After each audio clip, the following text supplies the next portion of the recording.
In the farthest reaches of New Hampshire, north of the White Mountains, where towns thin into lonely dots along the Connecticut River, the forest is ancient and deep.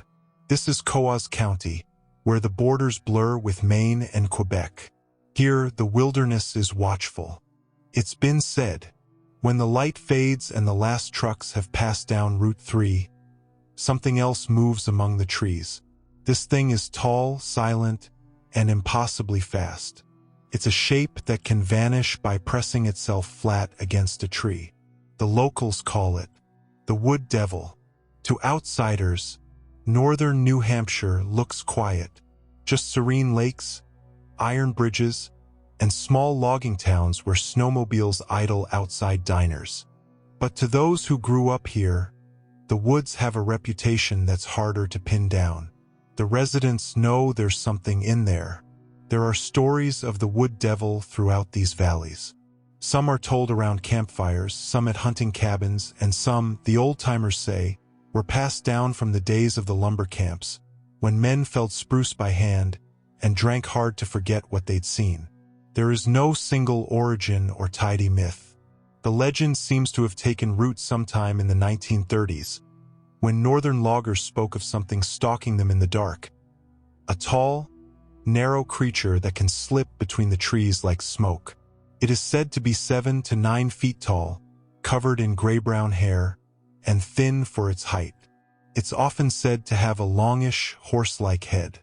When it's surprised, the Wood Devil is said to freeze, flattening itself against a tree and blending in perfectly with the bark.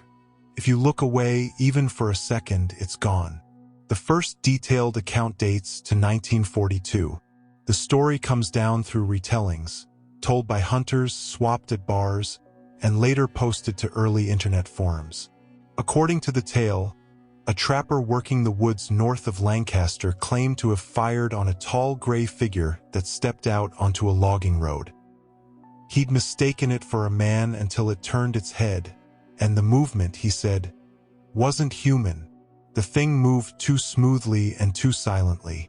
He fired once. The figure recoiled, then bolted through the trees faster than any animal he'd ever seen. When the trapper reached the spot, there was no blood and no tracks, just the smell of earth and pine, and a silence so complete it rang in his ears. Years later, other hunters claimed to have met him and heard him say, "I don't know what I shot at, only that it was watching me first." Skeptics say the Wood Devil was nothing more than a lumberjack prank. In the early 20th century, the camps of the White Mountains were rough, isolated places. Men told tall tales to pass the endless nights of hide-behinds, whippoorwills that called death, and ghosts that walked on snow without sinking. The hide-behind, an older legend that wandered east from the Great Lakes, was a creature that always stayed just out of sight, lurking behind trees and attacking only when a man's back was turned. It's not hard to see the kinship. The Wood Devil might simply be New England's version of that myth, adapted by loggers who loved a good scare. But not everyone dismisses it so easily. Even today, some hunters in the area insist they've seen something out there. Something too tall, too still, too aware. They describe that uncanny sense of being watched from just beyond the tree line, where movement stops the moment you turn your head. Another story comes from 1973, near the Kilkenny Wilderness. A group of college students were hiking late in the season, following a forgotten logging trail. One of them, now an old man interviewed decades later, remembered the forest as eerily quiet. No birds, no wind, just that oppressive stillness you only notice when something's off. They stopped for lunch near a stream, and one of the men thought he saw a person standing between the trees. Just standing there, tall and motionless. He waved, but the figure didn't move. The others turned, and it was gone. Later, as they made camp, they heard running footsteps circling the clearing. Leaves rustling, but nobody visible. One camper swore he saw a long arm slide behind a trunk just before dusk. They left at first light. When they returned the next summer, The trail had vanished under moss and new growth, as if the woods had closed over it. In the digital age, the wood devil has found new life. One name surfaces again and again: Tripoli Road, near Woodstock, where campers describe strange encounters in the pines. A man wrote that in 2019, he and a friend were camping off an old service road. Around midnight, they heard what he called two-legged running, fast and light, circling the tent but never brushing the canvas. They found no tracks in the morning, not even broken twigs. Another account tells of a woman who saw a tall, colorless silhouette step between two birches and vanish before her phone's camera could focus. Cryptozoologists argue it's just a local Bigfoot variant, its form shaped by the narrower trees and harsher winters of the Northeast. They point out that the earliest reports cluster along migration corridors of deer and moose, logical places for a large predator, if such a thing existed. Folklorists, however, see something else. They note how the wood devil echoes the hide-behind tales, the wild men of early settler folklore, and even older native traditions about spirit guardians of the forest, entities that punish disrespect or greed. Maybe the wood devil is less a creature than a mirror, reflecting the unease of people living on the edge of an unforgiving wilderness. In a time before GPS and cell towers, getting lost in these woods meant disappearing entirely.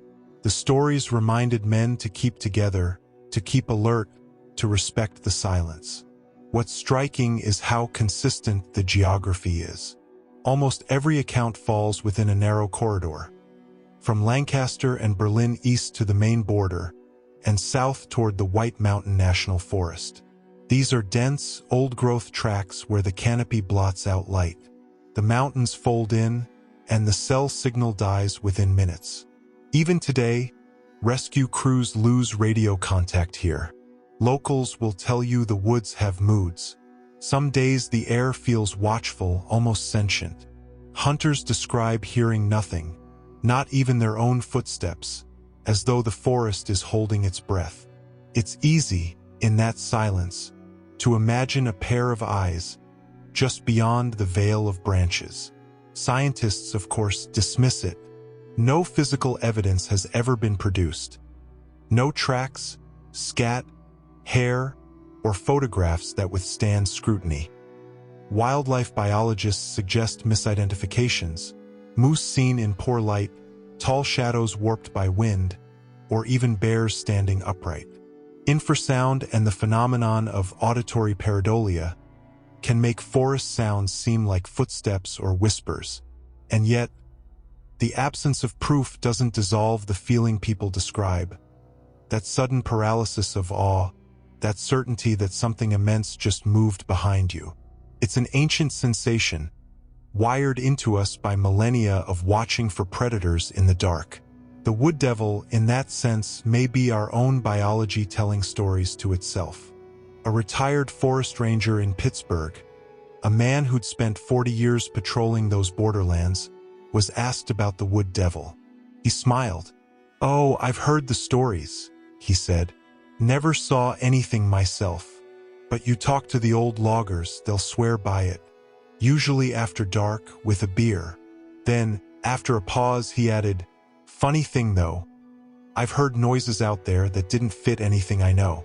And I know these woods." A historian at the Berlin Historical Society keeps a small file labeled Local Legends. Inside are yellowed clippings and handwritten notes from the 1950s, referencing tall gray figures near the Androscoggin River. Nothing definitive, but enough to suggest that even back then, the legend had already taken hold. Folklore thrives in the spaces between certainty and silence. If you stand still long enough in those forests, if you listen, you'll understand why the story endures. These mountains once echoed with saws and axes, then fell silent as the logging camps closed. Nature reclaimed the roads, swallowed the clearings, and erased the cabins. In a single generation, the wilderness returned. And with it returned that primal sense that we are not alone. Perhaps the wood devil is the forest's way of reminding us that something wild still watches from the edges, that not everything bends to our maps and machines. There are no photos to study, no footprints to measure, no evidence to catalog. Only stories, passed from camp to camp, from hunters to hikers, from paper to pixel. But folklore doesn't need proof to be true. It lives because people feel it, that shiver between reason and instinct, the moment the forest seems to turn its eyes toward you. The wood devil may never be caught, because perhaps it isn't meant to be. Perhaps it's the voice of the woods, whispering a warning to those who forget how small we really are. Up here, the nights are long. The trees stand close. And if you truly listen, you might hear the sound of something moving just beyond the lantern light. Not evil, not human, just ancient, just watching. Thank you for listening. If you have any wood devil stories of your own, we'd love to hear about them in the comments section.